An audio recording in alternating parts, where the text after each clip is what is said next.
Muy bien. Los niños salen con la hermana Lisa, su maestra. Vamos a dejar que ellos salgan y nosotros, hermano, vamos alistándonos. Hermanos, como siempre, creo que otras veces lo he mencionado. Nunca procuro, a menos de que la iglesia pudiera estar metida en el mismo problema o una gran parte de la iglesia estuviera metida en cierto problema, pues yo sería como pastor movido, porque sería mi responsabilidad, a predicar sobre cierto tema.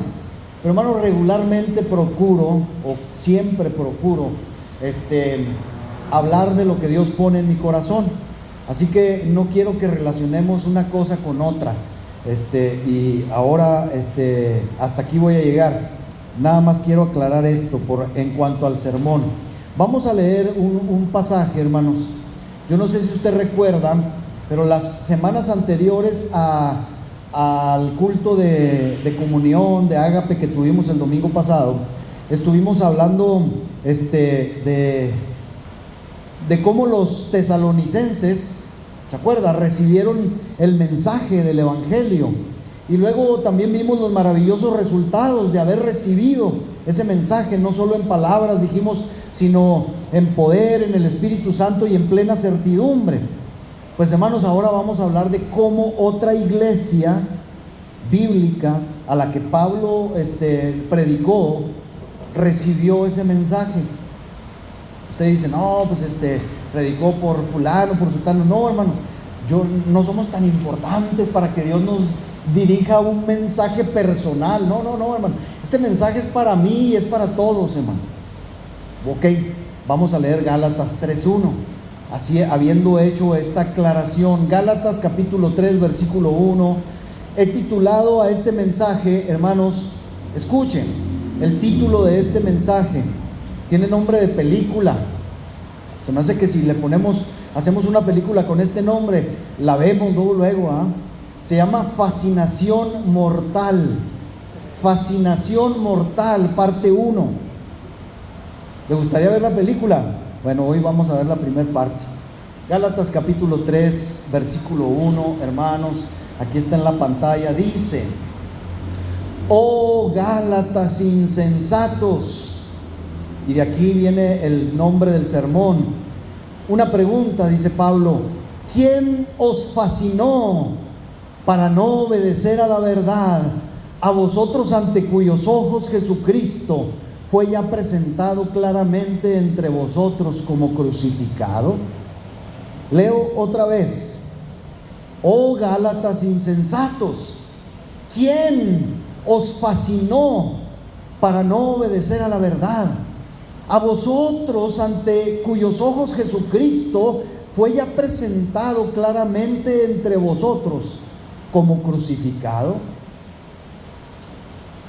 Dios bendiga su palabra, hermanos, y a nosotros nos dé oídos para oír. Mire, como ya le mencioné, hermanos, hace una semana hablamos de lo que pasó con otra iglesia, los tesalonicenses. Pero ahora, hermanos, leemos acerca de los Gálatas. Al parecer los Gálatas recibieron con mucho entusiasmo el evangelio que Pablo les predicó. Los Gálatas, hermano, abrieron su corazón, igual que los tesalonicenses, con entusiasmo, con expectativa, abrieron su corazón al evangelio de Cristo, al evangelio de Pablo, como dijimos en las lecciones, en los sermones anteriores. Ahora, por la forma y palabras que Pablo les dirige a los Gálatas, da la impresión de que se trataba de un pueblo noble, de un pueblo cálido, que recibió de buena gana el evangelio. Pero sabe que también, hermano, por lo que dice el apóstol Pablo en esta carta que les escribe, parece ser que también, hermano, no solamente eran de noble corazón y de un cálido corazón, también en medio de esto tenían un problema. Eran gente inconstante, hermanos. Era gente inconstante. Y Pablo, el apóstol, descubrió para su profunda y propia pena que mientras estuvo alejado de ellos, porque acuérdense que Pablo iba se estaba meses, días, a veces hasta años en un lugar predicando, se fundaba una iglesia y luego iba a otro lugar y volvía a pasar por esa iglesia que había fundado después de 2, 3 años. Ese era el trabajo del apóstol Pablo.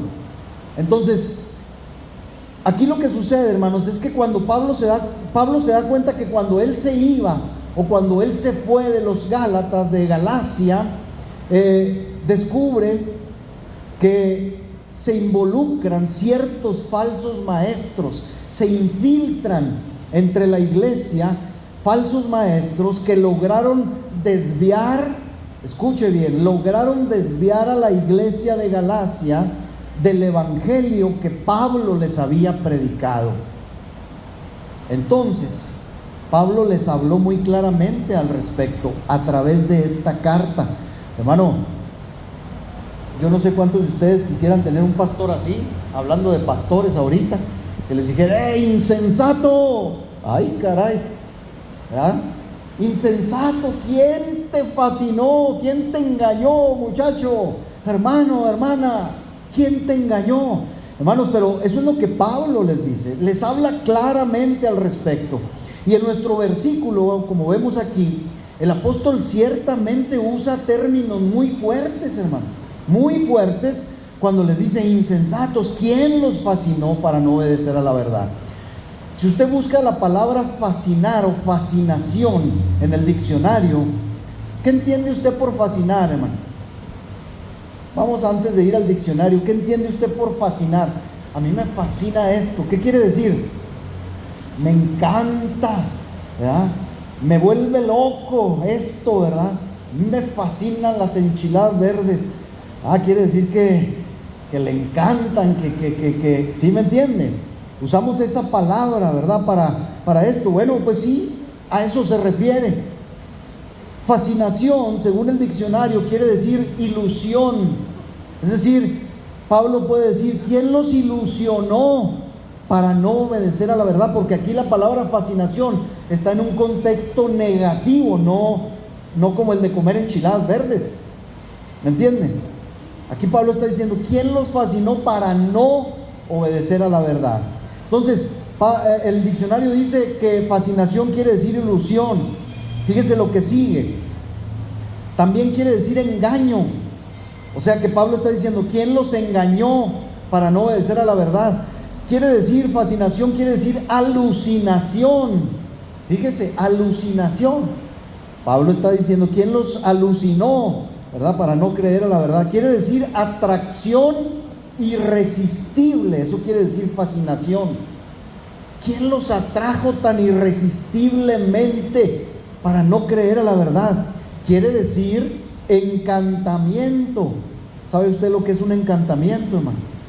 Es brujería, es un hechizo. Ahorita hablaremos de eso. Quiere decir deslumbramiento, embelezo y seducción. Es decir, ¿quién los sedujo? ¿Quién los embelezó, Gálatas? Insensatos. ¿Quién los deslumbró? ¿Quién los encantó? Ahora, yo no sé, hermanos, yo creo que sí. Yo ya les dije mi fascinación, una de mis fascinaciones, ¿verdad? Las enchiladas verdes, no se crean, pues, lo que me pongan, ¿verdad? Yo no sé si en algún momento, hermanos, nos hemos sentido, escuchen, nos hemos sentido fascinados por algo o por alguien. Si es por alguien, yo espero que sea de su esposo o de su esposa. Pero sobre todo, hermanos, yo espero que como cristianos estemos fascinados por Cristo y por su palabra. Eso sería maravilloso, que es lo que se supone que cuando alguien oye el evangelio de la salvación, tiene que suceder: quedar fascinados por Cristo y por su verdad. Lo que sí no debemos pues ignorar con todo esto que le digo es que siendo humanos, todos nosotros, hermanos, estamos sujetos al peligro de quedar fascinados por algo que nos robe la atención de Cristo Jesús. Como cristianos estamos expuestos a este peligro de que algo o alguien desvíe nuestra fascinación de Dios a llevarnos a fascinar por otras cosas o por alguien más o por algo más. Y tan es así, hermanos, que la palabra de Dios nos llama, nos insta a estar en completa y constante fascinación o atención al Señor. Y lo hace en muchas partes de la Escritura. Por ejemplo, hermano, cuando Hebreos capítulo 12, versículo 2 nos dice, ¿cómo dice? Puestos los ojos en Jesús, dice, el autor y consumador de la fe. Si usted se fija, hermano, el escritor, el autor a la carta a los Hebreos no dice, pongan los ojos en Jesús y pongan los ojos en otras cosas en las que ustedes quieran quedar fascinados. Hermanos, el autor a los Hebreos dice, pongan los ojos, puestos los ojos en Jesús, que quiere decir, no muevan los ojos de ahí. Nuestra fascinación tiene que estar ahí, solamente ahí, hermanos. Pero sigue diciendo el escritor a los Hebreos, otra vez nos dice en el versículo que sigue, en el versículo 3, dice, considerad a aquel que sufrió tal contradicción de pecadores contra sí mismo, para que vuestro ánimo no se canse hasta desmayar. ¿Qué quiere decir considerad, hermano? ¿Qué querrá decir considerad? Considerar quiere decir aplicarse particular y determinadamente a algo. Es decir, voy a dedicarme a esto, a ver esto, a hacer esto. Considerar quiere decir meditar en algo con atención y con madurez. Y eso es lo que el escritor a los Hebreos está diciendo. Pongan los ojos en Jesús, consideren ¿a quién? Al que sufrió tal contradicción de pecadores. ¿De quién está hablando? De Cristo. Considérenlo a Él, dice el escritor. Ahora bien, hermanos, no creo que no sepamos que en nuestros tiempos hay una fascinación que hace que encontremos, le voy a decir esto, en todas las iglesias de esta tierra vamos a encontrar a muchas personas a quienes se les puede decir justamente estas palabras: insensato, ¿quién o qué te fascinó para no obedecer a la verdad? Todas las iglesias, hermano, tenemos este tipo de problemas, de gente que empieza a creer otras cosas, que empieza a desviar su mirada, hermanos, de Cristo, que deja de poner los ojos en Jesús, el autor y el consumador de la fe, que deja de ser dedicado a las cosas de Dios o a Dios mismo. Entonces, no debemos ignorar, hermanos, que únicamente podemos esperar escapar de este mal que Pablo tan severamente condena gracias al uso de los medios apropiados. ¿Usted cree, hermano? Sabemos que la iglesia está propensa a que otras cosas nos llamen la atención y que nos fascinen y que perdamos nuestra fascinación por Cristo el Señor. Estamos expuestos a ello. ¿O usted se cree intocable, hermano?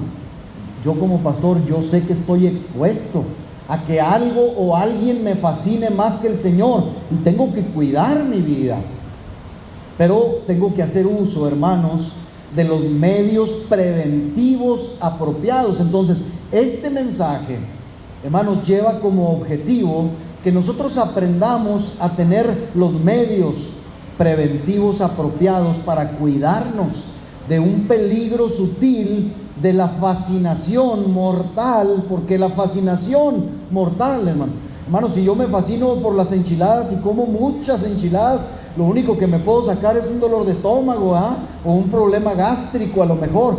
Pero fascinarme o dejar de fascinar, de que Cristo me fascine a mí y que otras sean mis fascinaciones, me puede llevar, hermano, a la muerte, a la condenación misma. Y por eso este tema requiere que aprendamos los medios preventivos apropiados. Mire, de hecho solo seremos preservados de las fascinaciones del error y permaneceremos fieles al grandioso y antiguo evangelio del Dios bendito en la medida, hermano, que le pidamos constantemente a Dios.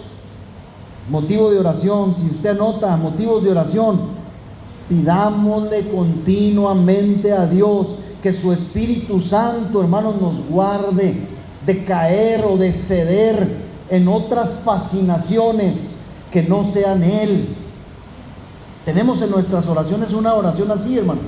Oramos a Dios diciéndole: Señor, líbrame. El Padre Nuestro habla, hermano, de esto. ¿Cómo lo habla? Usted dice: no es cierto. Sí, cuando Jesús dice, enseñando a sus discípulos a orar: y líbranos del mal, o líbranos del maligno, Jesús nos está enseñando a ser prevenidos y a decirle al Señor constantemente: Señor, líbrame de no quedar fascinado, de no ser engañado por otras cosas, que no sea tu palabra, el mensaje de tu palabra, o que no seas tú. Ahí está encerrado eso. Y cuando oremos, hermano, hay gente que dice: yo sí oro el Padre Nuestro. Pues extiéndase y ore por todo esto, hermano, así. Ok.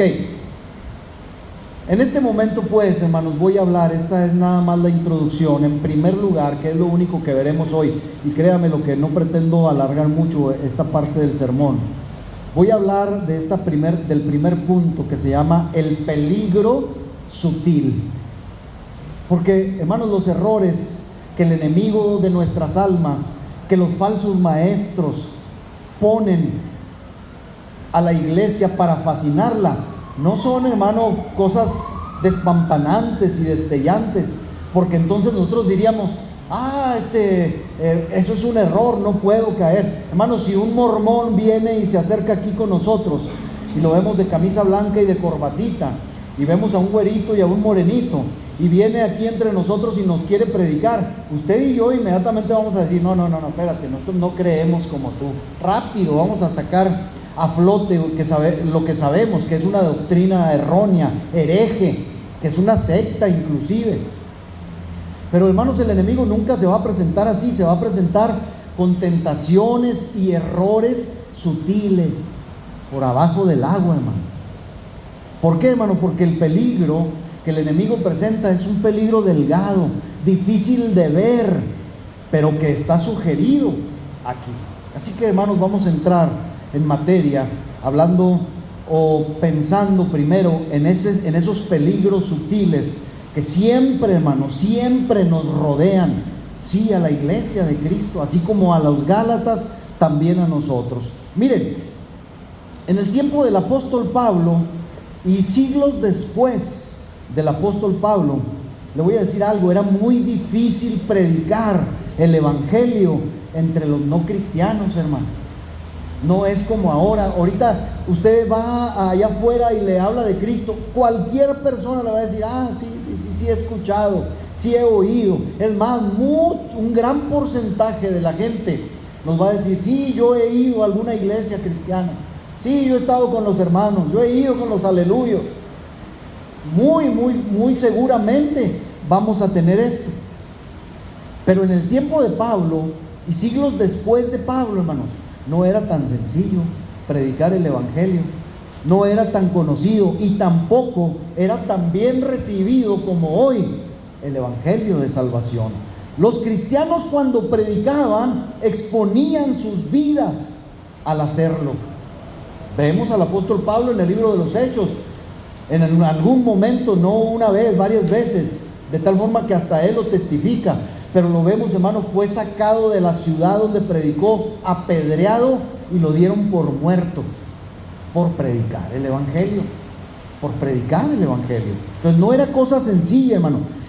La gente, cuando predicaba en aquel tiempo, tenía que pensar en cómo presentar el mensaje del evangelio de tal forma que la mente de los paganos, de los inconversos, estuviera dispuesta a recibir el mensaje. Y por eso, hermanos, vemos a Pablo con la idea genial, y más que todo con el alumbramiento del Espíritu, la sabiduría del Espíritu, en la ciudad de Atenas. Esto lo registra el libro de los Hechos de los Apóstoles, y tomando como pretexto para su predicación un altar pagano. Iba pasando ahí por Atenas, hermanos, los atenienses, los griegos, eran idólatras, pero con todo, hermanos.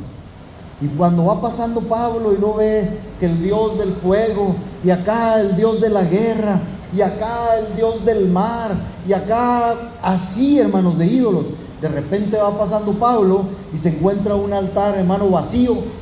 Y ese altar tenía un título que decía, dice el libro de los Hechos, capítulo 17, versículo 22 y 23. Dice entonces Pablo, puesto en pie en medio del Areópago. El Areópago era un lugar especial, hermano, donde los oradores griegos exponían sus filosofías y sus creencias. Ahí Pablo llega y les dice: varones atenienses, les dice, en todo observo que sois muy religiosos, dice. Porque, dice el versículo 23, porque pasando y mirando, Pablo era muy observador, vuestros santuarios, hallé también un altar en el cual estaba esta inscripción: al Dios no conocido. Y dice Pablo: ay, chiquitos, de aquí me los agarro. Se fija Pablo, hermano, y el Espíritu Santo obrando y aprovechando cualquier oportunidad. Ah, caray, al Dios no conocido. O sea, adoran hasta lo que no saben.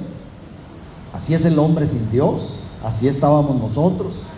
Estábamos fascinados por tantas cosas. ¿Cómo puede ser posible? Usted dígame, ¿cómo puede ser posible que alguien en su sano juicio se fascine por la santa muerte? ¿Ha escuchado eso?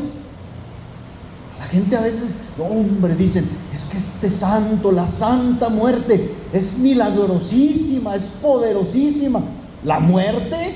¿La calaca? ¿La que te va a cargar al hoyo? O sea, ¿cómo? Pues sí, hay gente que queda fascinada por esto. La gente adora lo que no sabe, hermano.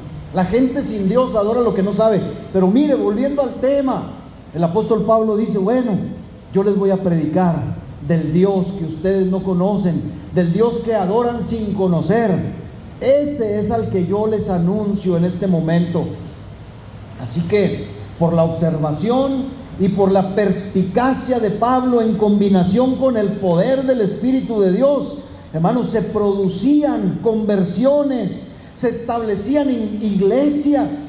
Bendito sea Dios por los exponentes del Evangelio y por la multiforme gracia derramada sobre las vidas para la conversión de los pecadores, hermano. Alabe a Dios por eso. Ahora, hasta aquí, hermanos, todo marcha bien. Pero luego se presentó, además de la dureza de corazón que existía en aquellos lugares de los hombres, se presenta otra dificultad. Y es que incluso, ¿cuál es la otra dificultad? Aquí empezamos a entrar en materia. Pues que incluso quienes eran convertidos a Cristo y a su Evangelio quedaban de repente, súbitamente, fascinados, encantados, hechizados por errores de un tipo o de otro. Esto me recordó, hermanos, esto me recordó a las familias que cuando somos jóvenes y recién casados se presentan a veces enfermedades que son típicas de la niñez. A ver, ayúdenme. ¿Cuáles enfermedades son típicas de la niñez, hermanos? Sarampión, varicela, paperas, ¿verdad? Aquí en México, hermanos, las enfermedades así más clásicas de la niñez, hermano, aparte de estas que ustedes mencionaron, son las infecciones respiratorias agudas y también las gastroenteritis, problemas en el estómago. Son las más frecuentes, ¿verdad?, en México, pero existen muchas otras como las que ustedes mencionaron.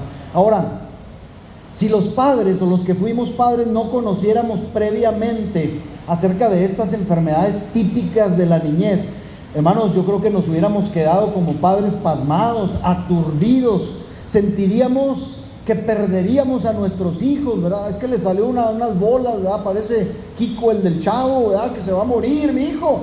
A ver, no. Usted y yo sabíamos que es típico de un niño que se enferme de paperas. No a todos les da, pero sí, ¿verdad? Mande.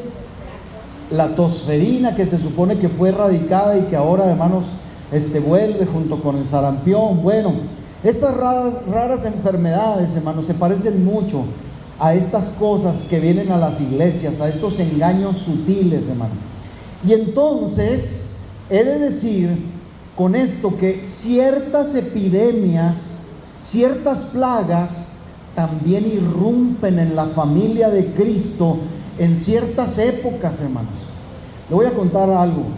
Cuando nosotros vivíamos en la sierra, hermanos, en Yoquibo, llegaron dos hermanas carnales, que se decían apostólicas. Y como nosotros éramos la única iglesia cristiana en Yoquibo, hermano, pues ahí empezaron a asistir.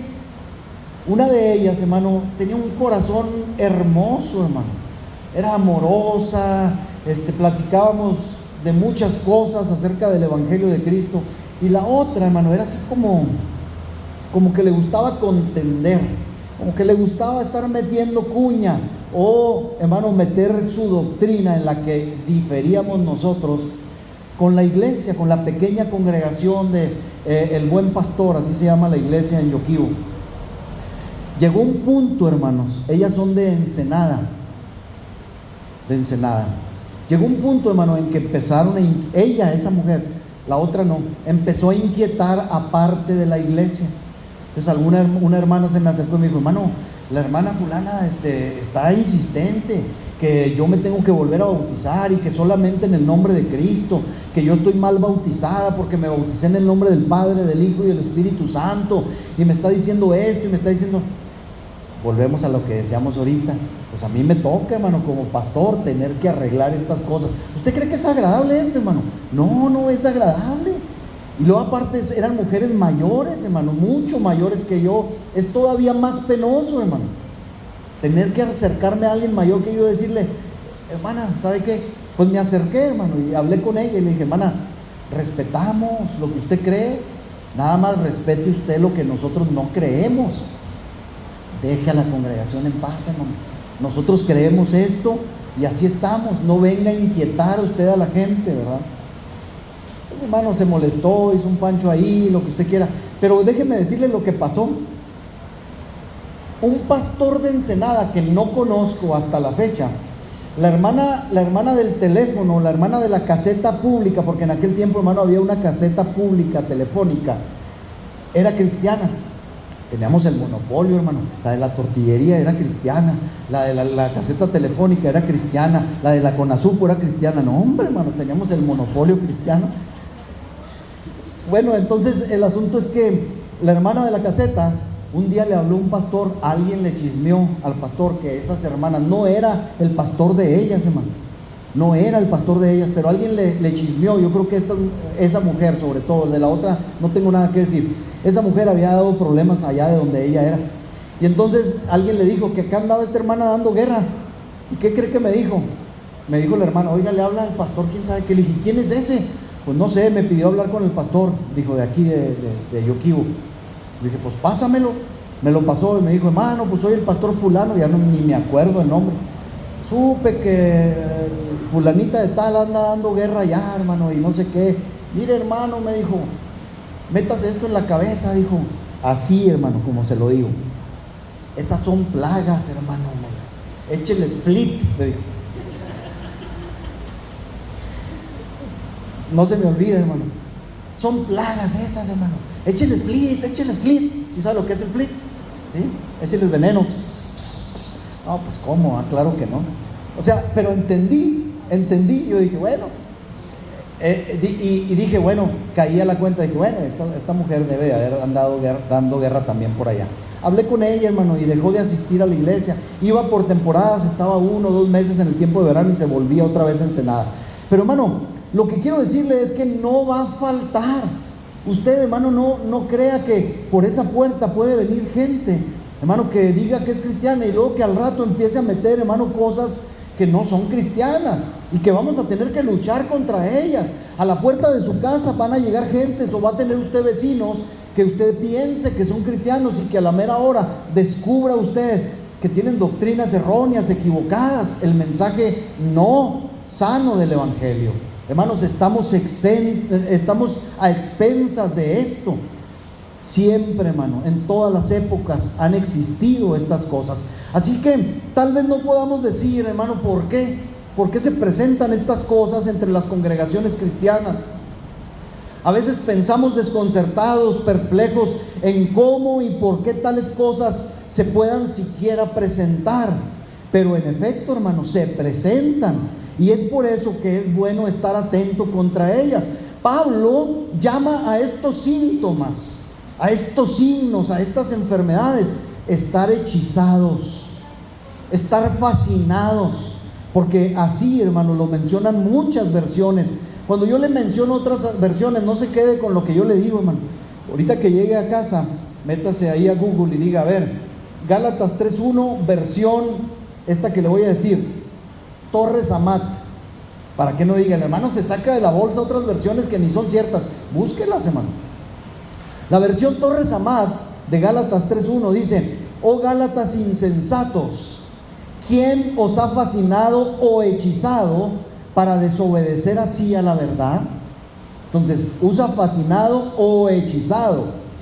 La Biblia al día, que es una paráfrasis de la escritura muy exacta, dice: Gálatas torpes. Ay, caray, vuelvo otra vez. ¿Qué le gusta más, hermano? ¿Torpe o insensato? Se oye más decente insensato, ¿verdad? Porque torpe, no seas torpe. Ay, caray, espérese, pastor. Como que no, ¿verdad? Como que no.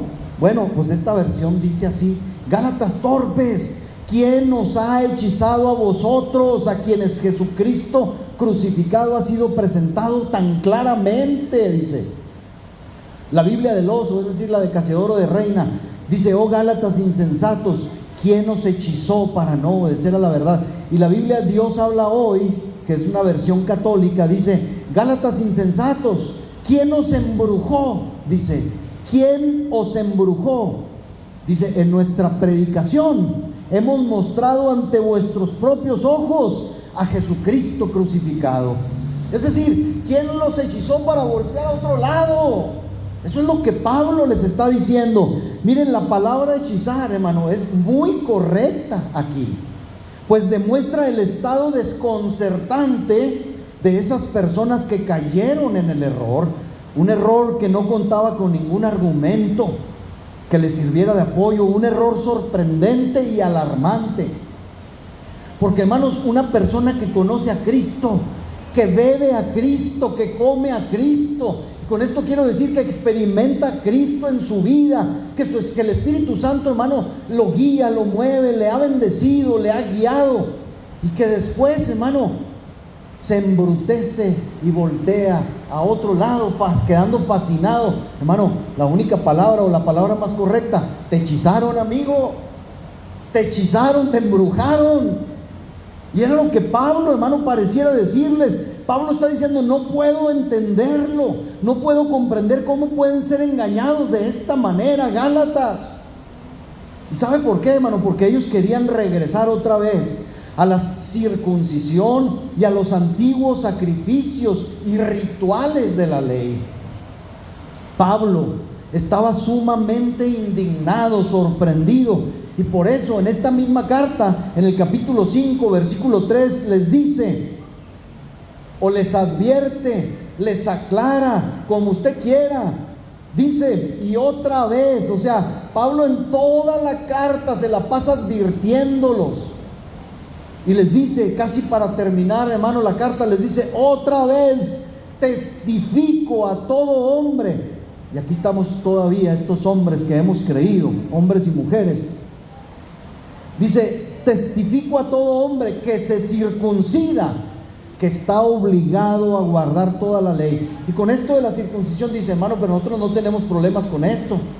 Hermanos, cuando nosotros queremos hacer algo por nuestra salvación, en cuanto a ganar la salvación y volver, hermano, a pagar por nuestra salvación, estamos cayendo en un error fatal, en una fascinación, como dice el título de nuestro sermón, en una fascinación mortal. Y tan es así que en el versículo 4 les advierte todavía más severamente y les dice, versículo 4: de Cristo os desligasteis, de Cristo te separaste, los que se separaron, dice, los que por la ley os justificáis.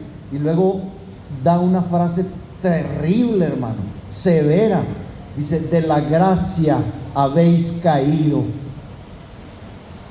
Usted y yo no sabemos, hermano, lo que es caer de la gracia, pero Pablo les advierte a los Gálatas y les dice, te estás desligando, te estás yendo otra vez a los rituales anteriores, a tu vida antigua. Te estás desligando de Cristo, le dice, y por lo tanto estás cayendo de la gracia. Híjole, hermano. Pablo les advierte y les dice, si regresan a los pobres elementos de los que dependían antes, si regresan otra vez a los rituales judaicos, se están desligando de Cristo y están rechazando a Cristo y están poniendo en riesgo sus almas. Eso es lo que Pablo les está advirtiendo. El apóstol declara que no podía entender cómo era que deseaban hacer eso. Estoy sorprendido. Lo llama un hechizo, hermanos, esto, Pablo, porque en su día, en aquel tiempo, hermanos, se creía que los hombres podían echar un mal de ojo sobre el vecino y así obrar un mal a sus semejantes. Antes, si usted se fija en la escritura, hermano, hay muchos pasajes de enfermedades que están relacionados con creencias diabólicas, con posesiones y todo, porque en el tiempo de Pablo, en el tiempo de Jesús, hermano, muchas enfermedades se atribuían a espíritus inmundos, y no dudo, porque el reino de Dios todavía no había sido establecido aquí sobre la tierra. Pero viene Jesús, establece su reino y los demonios huyen, hermano. La oscuridad, por eso la escritura dice, hermano, que luz resplandeció ¿a quién? A Zabulón, a esas áreas, hermano, del mar de Galilea. Les dice el Señor, ¿verdad? Luz resplandeció. Cuando Cristo viene, hermano, resplandece la luz de Dios. Pero si dejamos a Cristo, la oscuridad vuelve a reinar, se lo puedo asegurar. Le parecía pues, hermano, a Pablo que era algo semejante a eso, a un hechizo, como si el diablo mismo estuviera involucrado en ello y viniera y apartara a algunos creyentes de Galacia de Cristo Jesús. ¿Para qué? Para que regresaran a confiar en la ley, para que regresaran a confiar en las obsoletas ceremonias. Hermanos, entendamos que si Cristo y su santa palabra no nos satisface, hemos empezado a caer de la gracia. Hermano, si yo de repente empiezo a decir, pues es que ya como que este asunto de ir a la iglesia, como que este asunto de leer la Biblia, de reunirnos, como que, hermano, estás cayendo de la gracia, agárrate, mira las advertencias, no eres el primero en empezar a quedar fascinado con esto o con lo otro. Quiero vivir la vida, hermano, vívela en Cristo. Cristo es la vida, Cristo es la verdad, Cristo es el camino. O ya dejamos de creer esto, hermano, o ya tenemos otro camino, o ya creemos en otra verdad, o ya creemos que hay vida en otro fuera de Él. Dios nos libre, porque entonces estamos cayendo de la gracia. Hermanos, si nuestro corazón empieza a aborrecer las formas de culto, voy a decirlo así entre comillas, las formas de culto normales, las formas de culto mesuradas, tradicionales, y si ya no nos llenan estas cosas ni nos satisfacen, si hemos empezado a pensar que pudiera haber algo más allá de lo que oímos desde el principio, estamos alejándonos, dije, de la única verdad, del único camino a la salvación y de la verdadera vida. Mire, el apóstol Juan podía decir por experiencia propia en su primera carta, capítulo 1, versículo 1 y 2, 3 y 4, dice, mire, escuche lo que dice Juan. Esto no ha cambiado, hermano. Lo que era, dice, desde el principio, lo que era desde el principio, lo que hemos oído, lo que hemos visto con nuestros ojos, lo que hemos contemplado y palparon nuestras manos, tocante a ¿qué? Tocante al verbo de vida, tocante a Cristo. Y luego en la parte primera del versículo 2 dice, aclara ahí, porque la vida fue manifestada, dice, y la hemos visto, dice Juan. Y usted dice, bueno, pues la vieron ellos, los apóstoles y la gente de aquel tiempo, vieron a Jesús. No, pero esto no para aquí. Dice Juan, porque la vida fue manifestada y la hemos visto, testificamos, dice, y os anunciamos la vida eterna, la cual estaba con el Padre, dice, y se nos manifestó. Y el versículo 3 vuelve a reafirmar esto. Ahora para nosotros, a quienes han alcanzado los fines de los siglos, dice, y lo que hemos visto y oído, eso os anunciamos.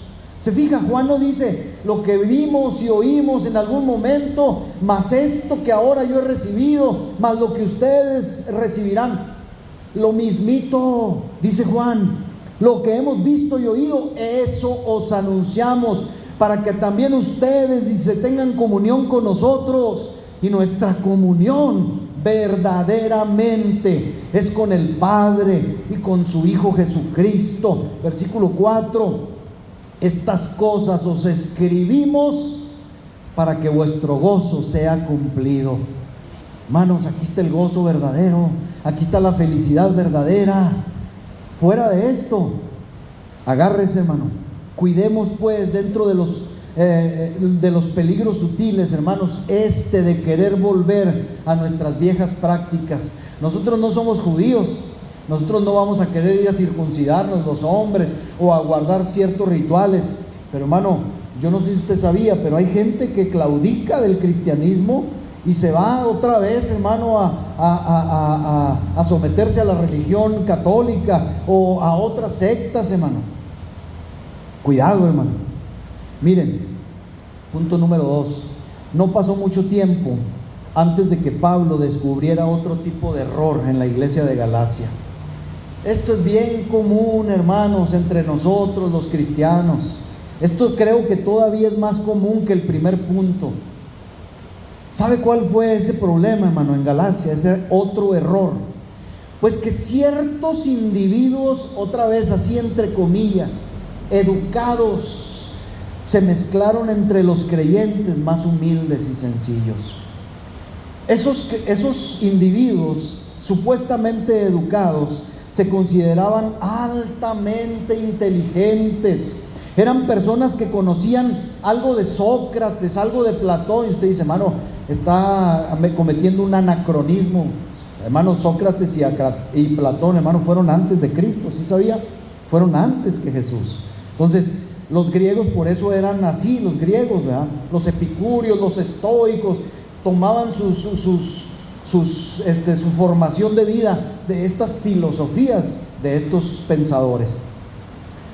Pues viene Cristo, el evangelio de la salvación, y entonces ¿qué sucede? Había ciertos hombres, individuos que oían del evangelio, se metían a las iglesias y decían: ay, estos pobrecitos, ignorantes, estas cosas, dice, solamente la pueden entender mentes elevadas como las nuestras, ¿sí? La gente, decían, la gente pobre las entiende, la gente pobre va a las iglesias, pero sin duda esas verdades tienen un significado más profundo, pero ese está destinado solamente, únicamente a nosotros, los más educados y los más sabios. ¿Se han topado cristianos así? Yo espero que no existamos, hermano, nunca gente así entre nosotros, que digan: no, hombre, yo ya me las sé todas, para mí eso es pan comido, ¿verdad? Para mí eso, yo desde hace mucho lo domino, lo sé y sé muchas cosas más. Pues qué bueno, hermano, qué bueno. Pero hermano, no podemos, mire lo que pasó con estos personajes que se creían de mentes más elevadas, comenzaron a espiritualizarlo todo, y en ese proceso suprimían el evangelio mismo, lo desechaban.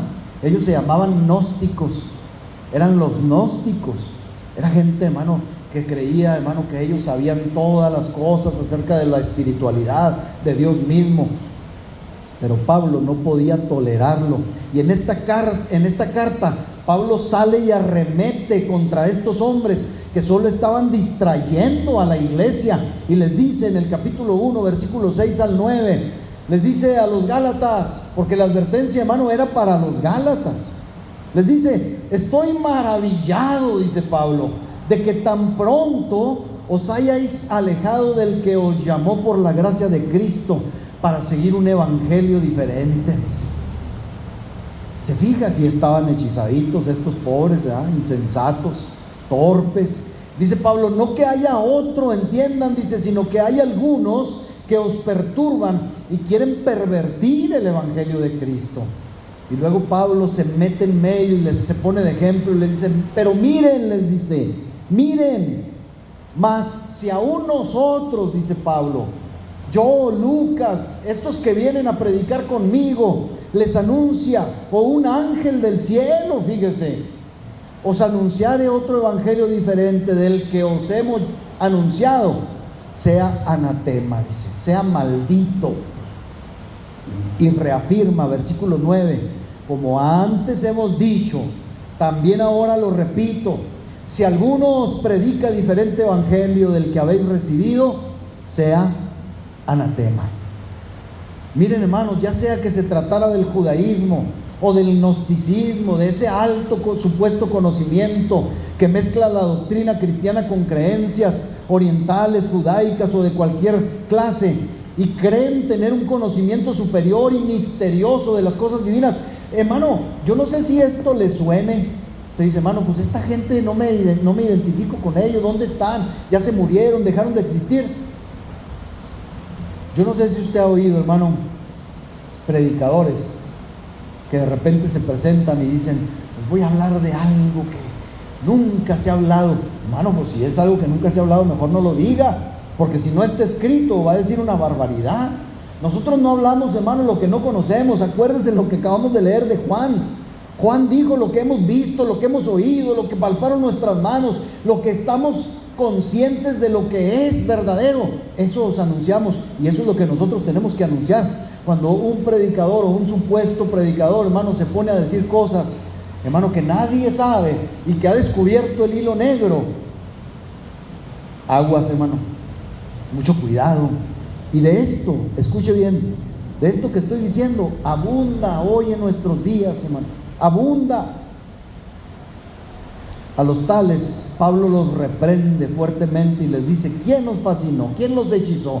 Y agrega: si no reaccionan, deben saber que están bajo maldición, les dice Pablo. Si no reaccionan, Gálatas, entiendan, están bajo maldición.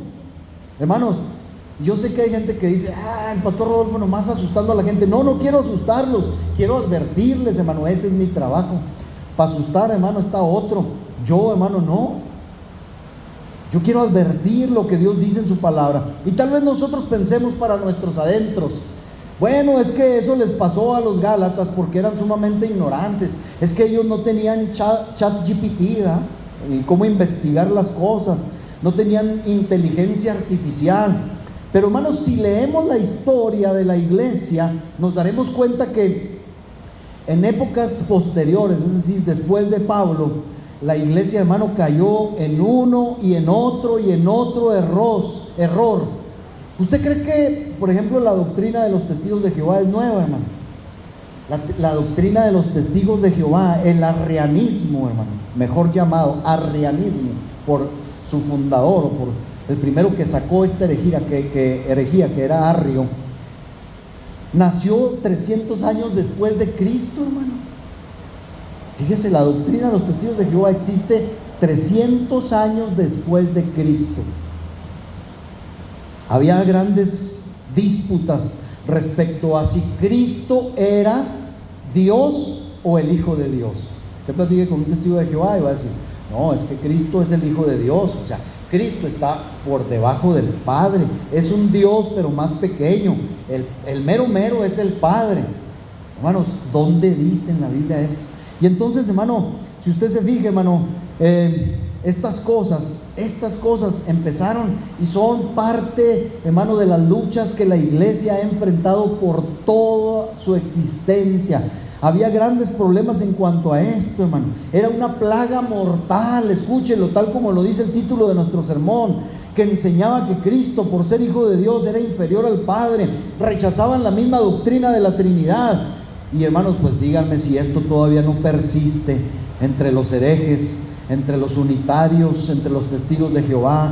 Pero luego, cuando esa batalla parecía haber terminado, le voy a decir, hermano, no fácilmente, porque hubo gente, hermano, que con una ardua labor, como este hombre lo hizo, Atanasio, que vivió en el siglo IV y que es considerado un padre de la iglesia, resolvió, se metió, hermano, a estudiar la palabra de Dios y resolvió bíblica, exegética y hermenéuticamente, es decir, a conciencia, con la interpretación correcta, la cuestión de la divinidad de nuestro Redentor.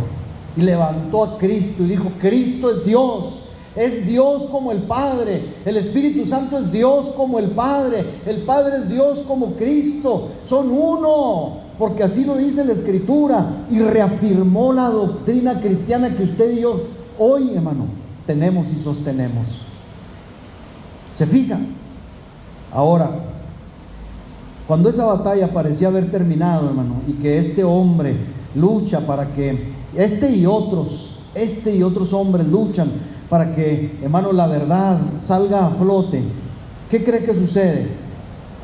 Surge, hermanos, todas esas supersticiones de Roma, y que representa, hermano, Roma y la religión católica romana, representa, hermano, esa espantosa noche llena de tenebrosos nubarrones que cubrieron a la iglesia y a la humanidad misma desde el siglo IV y hasta los siglos, hermano, XVI, en una espesa idolatría y oscuridad. No puedo decirlo de otra forma, hermano, no puedo decirlo de otra forma. De tal suerte, en el siglo XVI, Dios inquieta a hombres como Zwinglio, como Lutero, como Hus, como Juan Knox y otros, hermanos. Y entonces se hace la reforma protestante. En verdad, hermanos, sí, pero yo quiero que entiendan esto: si volvemos nuestra mirada a la iglesia, a la historia de la iglesia, pareciera como un producto de una hechicería verdaderamente, que muchos hombres cristianos a los que se les había predicado el evangelio con toda claridad, como dice Pablo, después sometieran sus mentes, sus vidas a tales falsedades degradantes como las de la antigua Roma, y se postraran después de haber conocido a Cristo delante de las imágenes de madera, de piedra, y siguieran prácticas paganas igual que sus antepasados paganos lo habían hecho. Y usted dice: bueno, hermano, pero ya usted lo dijo, en el siglo XVI se llevó a cabo la reforma. Si creemos que todo quedó resuelto con la reforma, hermano protestante, permítame decirle que la historia se sigue repitiendo una y otra vez, quedando parte de la iglesia fascinada por el error. En el siglo XIX, hace apenas 195 años, hermanos, se levantó un fuerte movimiento llamado el pusellismo, búsquelo. Este movimiento religioso, hermano, está dentro todavía de la iglesia reformada de Inglaterra, que fue, hermano, toda Europa fue cuna de la reforma. Fue cuna de la reforma. Si usted va ahorita a Europa, se va a dar cuenta, hermano, que la iglesia cristiana está casi extinta. Y lo que existe como iglesia cristiana, hermano, es un remedo y es una mezcla, hermano, de rituales católicos, de rituales cristianos con católicos, donde se llevó a cabo la reforma, donde empezó, hermano, a arder, hermano, y a revivir el verdadero mensaje del evangelio. Ahí, hermano, casi todo está perdido. ¿Sabe por qué? Porque el mal, el sutil engaño los alcanzó también a ellos en cierto momento. En el siglo XIX, ya le dije, hermano, se levanta este movimiento en la iglesia reformada de Inglaterra y se enfoca en revivir las prácticas y doctrinas católicas dentro de la iglesia cristiana reformada ya desde el siglo XVI, y que lucharon por hacer volver a la iglesia, hermanos, estas gentes a la tradición pagana, a los rituales romanos, a la liturgia solamente, a los errores sacramentales, hasta el punto de tratar de enseñar y defender la apostolicidad de la iglesia de Inglaterra. Imagínense, no solamente los romanos en Roma, hermano, o el papismo en Roma pelea. ¿Usted cree que nada más el papa en Roma, hermano, pelea que ellos son los meros porque Pedro les dejó a ellos las llaves? También en Inglaterra hay una iglesia, es la iglesia predominante hasta el día de hoy, y se llama iglesia anglicana. Y usted va a una iglesia anglicana que dice ser cristiana, y usted ve al predicador con sotana, y ve al predicador, hermano, y ve ciertas imágenes, ciertos íconos, y a lo mejor la predicación, hermano, es cristiana, pero también involucra muchas otras cosas. No sé, creo que sí hay iglesias anglicanas aquí en Chihuahua, no saben, hermanos, es muy raro, casi no hay. Pues en Inglaterra es la que rifa, hermanos, es la mera. Estas gentes, hermano, abogaban por una mayor reverencia, una mayor solemnidad, lo cual no es malo, ¿verdad? Pero, hermano, empezaron a darle más atención a las tradiciones y a las palabras de los padres de la iglesia, que a veces ayudan, como acabo de mencionar alguno, que defendió arduamente la Trinidad y la deidad de Cristo. Pero, hermano, hay otras cosas, hermano, en que lo mejor es que pongamos nuestra atención en esto y no en los padres de la iglesia, porque si se le da más atención y auge a eso, hermano, bueno, el resultado hechizante o fascinante de este error doctrinal fue que algunos regresaron al catolicismo papista y romano junto con los líderes del movimiento. Ahora, hermanos, en este momento presente resultaría ser una cosa sorprendente para nosotros, como ya dije, de qué manera la iglesia de Inglaterra y de otras partes de Europa, cunas de la Reforma Protestante, siguen fascinadas aún hasta estos días. En Inglaterra, busque ahí, en Google, cuál es la iglesia predominante en Inglaterra, y le va a salir esto que le voy a leer, porque esto lo tomé de la inteligencia artificial. En Inglaterra, la iglesia con mayor porcentaje de seguidores es la iglesia de Inglaterra, o iglesia estatal, también conocida como la iglesia anglicana. Esta iglesia es la iglesia establecida del país, y le siguen después de ellos la católica y otras denominaciones no cristianas como el islam, el hinduismo y otras. El cristianismo, hermano, como tal no se conoce. Lo más cercano es la iglesia anglicana. Si ustedes se preguntan qué profesa la iglesia anglicana, permítame presentarles, ahora que está muy de moda la inteligencia artificial, la visión general creada por la IA acerca del anglicanismo. La iglesia anglicana, dice la inteligencia artificial, también conocida como la iglesia de Inglaterra, se caracteriza por ser una rama del cristianismo. Y usted dice, ahí está, hermano, entonces no diga nada de ellos. Sigue diciendo que combina elementos del catolicismo y el protestantismo. Surgió en el siglo XVI tras la ruptura con la iglesia católica romana, principalmente por motivos políticos. Dice, se basa en la Biblia, en el Antiguo y el Nuevo Testamento como fuente principal de la fe. Todo pareciera ir bien ahí, ¿verdad? Pero ya algo nos saltó ahí. Dice, se distingue por su flexibilidad y adaptación, permitiendo la diversidad de opiniones y prácticas dentro de sus filas. En otras palabras, todo se vale, hermano. Tengo un amigo americano que es anglicano, que cuando yo le pregunté por primera vez, oye, hermano, ¿y tú qué en Estados Unidos qué? Yo soy anglicano, me dijo, pero estoy a punto de claudicar de mi denominación. ¿Y por qué? Es un buen cristiano. Dijo, porque la encargada ahora, la líder mundial o nacional de los Estados Unidos es una mujer. Dice, no tiene nada de malo que sea una mujer, pero es una bruja, dijo. Y yo volteé inmediatamente y le dije, ¿cómo una bruja?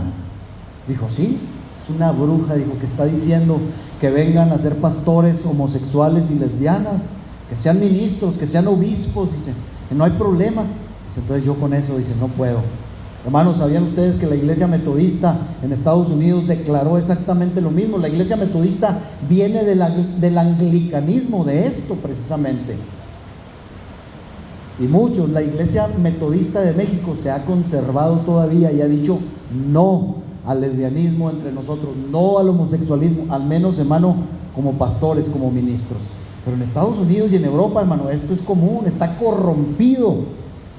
Críticas, dice la Wikipedia, búsquela para que no digan que le estoy mintiendo, ya voy a acabar. Críticas a la iglesia anglicana, según Wikipedia, dice, las principales críticas y disyuntivas en la iglesia anglicana corresponden a los problemas entre los bandos conservadores y liberales, Hay un pleito en la iglesia anglicana en Inglaterra y en toda Europa. Hay un bando liberal y un bando conservador, que el bando liberal, hermano, dicen que es minoría, pero de todos modos, dice, el problema está en torno al acceso de mujeres y de personas abiertamente homosexuales al sacramento del orden sagrado, mientras los primeros, los conservadores, rechazan la ordenación de mujeres y de homosexuales, argumentando razones teológicas y morales. Los liberales, dice, promueven la idea, señalando la necesidad de una equidad entre hombres y mujeres. Debido a esto, dice, se ha creado un clima muy exaltado dentro de la comunión anglicana, creándose así un profundo quiebre dentro de esta institución. ¿A qué le suena, hermano? Lo mismo que estaba pasando con los Gálatas. La iglesia se estaba quebrando, se estaba desmoronando por doctrinas engañosas, por hombres engañosos, por perversiones. ¿A usted le parecería, hermano, que yo dijera, hermanos, ¿saben qué? Voy a nombrar como un pastor asociado o predicador a alguien que tiene creencias, hermano, o desviaciones sexuales? ¿Le gustaría, hermano, escuchar esto? Pues yo creo que no, pero para eso vamos, hermano, y no estamos exentos de este tipo de cosas. Y yo sé, hermano, que esto en las plataformas, hermano, nos pueden censurar, pues que nos censuren, hermano, porque yo no voy a dejar de hablar lo que Pablo un día también habló y lo que el Señor habló en cierto momento. Las iglesias, pues, de la comunión anglicana han sido pioneras en el ecumenismo. Mire, hermano, lo que dice Wikipedia, dice: ellos son pioneros, hermano, en el ecumenismo, es decir, el diálogo fraternal, teológico, de cooperación social entre los cristianos de diversas iglesias y denominaciones, así como también en el diálogo interreligioso. De tal suerte, mire, estos son datos actuales, de tal suerte que entre el 2007 y el 2009, numerosos obispos y fieles anglocatólicos de la TAC, es decir, de la comunión anglicana tradicional, pidieron la entrada en la iglesia católica, por lo que el 4 de noviembre del 2009, el Papa Benedicto XVI publicó la Constitución Apostólica Anglicanorum Coetibus, es decir, a las congregaciones anglicanas les dio ahí un escrito y les ofreció una normativa general para regular la institución anglicana y la vida de este grupo, en especial de fieles anglocatólicos, y que demostraron el deseo de entrar corporativamente en la comunión plena con la iglesia católica. ¿Qué tal que yo el domingo que entra les digo, hermanos, vamos haciendo alianza aquí con la, ¿cómo se llama la de aquí, en nuestra colonia? Con el Señor de la Misericordia, hermano. Ahí mire, chorro de gente, nos unimos. ¿Para qué estamos batallando aquí? ¿Para qué estábamos pagando, haciendo que el hermano pague renta? ¿Para qué? Pues vámonos y nos unimos, que al cabo, pues ahí conservamos ciertas cosas de nosotros y les damos chance. ¿Se quedarían, hermano? No, porque de ahí nos sacó el Señor, de ahí nos libró el Señor. Pues, hermano, hoy como creyentes del siglo XXI, muchos dirán que esto es una exageración, pero la realidad nos puede sorprender, hermanos del taller del maestro. Miremos a nuestro alrededor, hay muchas cosas peores en las congregaciones llamadas cristianas que se hacen abiertamente. Nuestros templos son comúnmente convertidos en gimnasios y no decimos nada. Nuestros templos son convertidos en bufetes de abogados, en clínicas psicológicas o para celebrar banquetes, por lo cual casi a veces no nos distinguimos de la iglesia del tiempo de Jesús, y que fue limpiada, escuche, por el Señor mismo a punta de azotes de cuerda, con la advertencia de que el templo era casa de oración y no casa de mercaderes. Usted conoce la historia. Hoy nadie se queda sorprendido, estupefacto por estas cosas, y si hacemos algún comentario al respecto, como lo estoy haciendo, somos acusados de intolerantes. Pero la pregunta es: ¿quién ha fascinado a la iglesia de Cristo, hermanos? Le escuchaba un video que me mandó la hermana el otro día de un predicador argentino y decía: nuestras iglesias se han convertido, los púlpitos se han convertido en menús a la carta. Le decimos a la gente: miren, aquí predicamos esto, el que quiera venir le servimos. Y hay gente que va a una iglesia y dice: no, esto no me gusta, voy a buscar otra donde me sirvan lo que yo quiero. Y hay menús para todos. Hermano, el Evangelio no es un menú a la carta. El Evangelio es lo que es la verdad absoluta. Y el que quiera recibirlo bien y el que no quiera, hermano, no tenemos más remedio que orar por ellos. Dios nos libre, hermano. Pero hoy precisamente, hermanos, nadie dice nada acerca de las cosas que están pasando. Si a Pablo se le permitiera regresar, hermano, hoy en día, ¿qué diría?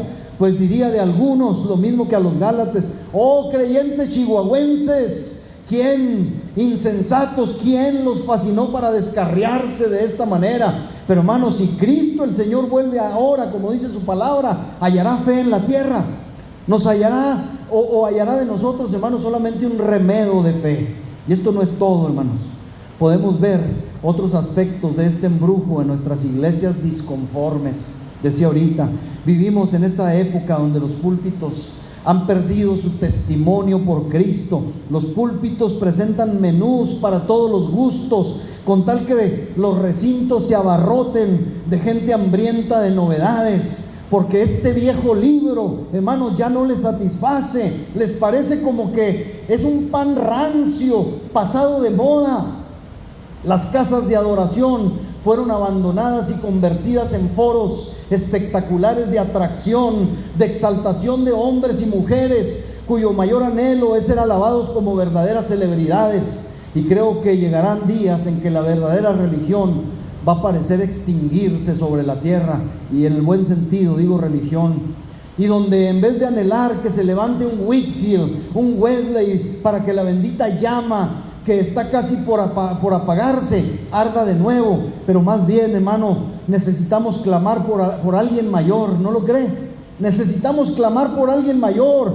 Hemos nosotros, los que somos de esta generación, hermano, de clamar al Señor y con lamento genuino, hermanos, decirle al Señor: Señor, mira donde quiero que miro, compruebo que el Evangelio está diluido, tu palabra está adulterada. Incluso ese grandioso Evangelio que Lutero, decíamos, que Calvino, que Zwinglio, que John Knox predicaron estrendosamente, raramente es escuchado ahora. Conclusión, y no puedo concluir, hermano, esta primera parte del mensaje sino con un breve lamento. De verdad, cuántos inconformes, cuántos insensatos, ¿quién los fascinó para no obedecer a la verdad? ¿Qué o quién les llama para ir en pos de esta novedad y de aquella otra, de ese aparentemente descubrimiento y de aquel otro? Y sobre todo, ¿qué puede ser tan fascinante para abandonar a su Dios y a su Salvador? ¿Qué?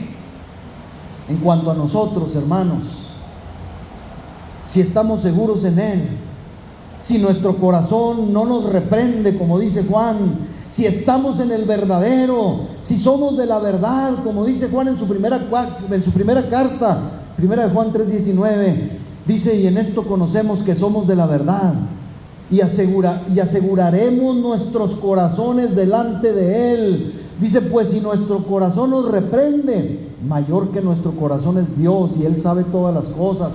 Pero dice el versículo 21, amados, si nuestro corazón no nos reprende, confianza tenemos en Dios. ¿Cómo está su corazón, hermano? ¿Está siendo reprendido por Dios? Corríjase, hermano, Dios está advirtiendo. Si su corazón está tranquilo y sabe, hermano, que lo que está recibiendo, y no por tratarse de mí, si usted cree que lo que está recibiendo, hermano, viene de Dios y está en el verdadero, y el Espíritu le da paz en su corazón, hermano, tenga confianza en el Señor, tenga confianza en Dios. Y aún con todo esto, aunque fuéramos los únicos, que no lo somos, lejos esté de nosotros gloriarnos, hermanos, sino en la cruz de nuestro Señor Jesucristo. Este es el peligro constante, continuo, al que ha de enfrentarse la iglesia hasta que Cristo vuelva.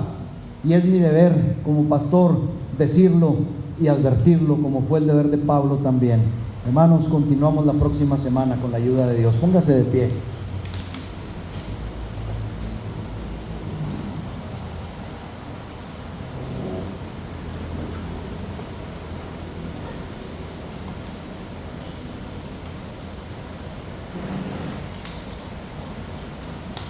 Si está seguro en Cristo, hermano, asegúrese más. Así como la Escritura dice, el que es santo, santifíquese más. El que está limpio, límpiese más. El que está puro, purifíquese más. ¿Está seguro? Asegúrese más, hermano. Asegúrese más, porque, hermano, la guerra no ha parado. Y la guerra va a continuar y se va a hacer más feroz. Créamelo. Entre más pasen los días y el Señor, hermano, esté listo para venir, hermano, la guerra, hermano, va a ser más dura todavía que en los siglos pasados. ¿Quiere hablar con Dios? Señor, gracias. Gracias te damos en esta tarde, Señor, por tu palabra. Señor, vemos que la historia se ha repetido una y otra vez. Sabemos que no estamos exentos. Vemos a nuestro alrededor, Señor, lugares, Señor, donde se dice, Señor, se dicen iglesias cristianas, pero sabemos por experiencia propia y también, Señor, por testimonio de muchos, Señor, que solo se atiende, Señor, a los deseos de los hombres, dando satisfacción, Señor, a cada deseo, Señor, que, Señor, las masas, las multitudes tienen. Señor, nosotros con temor y temblor y con sencillez de corazón venimos ante ti pidiendo, Señor, que nos conserves, Señor, en ese evangelio claro, Señor, que nos fue presentado desde el principio, en las cosas que oímos, Señor, en las cosas que los apóstoles oyeron, palparon, Señor, sus ojos vieron y que fueron transmitidas y nos testificaron a nosotros. Ayúdanos a conservarnos ahí, Señor, porque tus principios no cambian. Lo que es desde el principio no puede cambiar, Señor, a pesar de que haya almas disconformes, almas, Señor, que anhelan, Señor, algo más que este pan, Señor, que para nosotros el evangelio es el único que sacia, y a Cristo, el Señor, nuestro Salvador, el único camino, verdad y vida que nos mantiene y que nos mantendrá, Señor, hasta que tú regreses, Dios mío. Aquí está nuestra vida. Señor, no nos consideramos, Señor, infalibles o libres de error. Al contrario, Señor, en esta tarde te pedimos que nos libres del error, que nos guardes, que preserves nuestra alma. Señor, que nos libres de la insensatez y que nos libres de toda fascinación mortal. Que tú seas solamente nuestra fascinación. Que tú seas solamente, Señor, nuestro más grande tesoro, nuestra perla de gran precio, nuestro amado, Señor, el amado de nuestra alma. Señor, que no haya otros amores que nos hechicen, que nos trastornen, que cambien nuestra mirada, Señor, de ti, pues tú solamente eres el único, Señor, merecedor de nuestra atención. Señor, a ti nos debemos, de ti somos y no queremos pertenecer a nadie más. Guárdanos en ti, cobíjanos, Señor, en tu bendito y sagrado pecho, Señor, para que nada ni nadie nos toque. Te lo pedimos, Señor, por Cristo nuestro Señor y Salvador. Gracias, muchas gracias, Dios mío.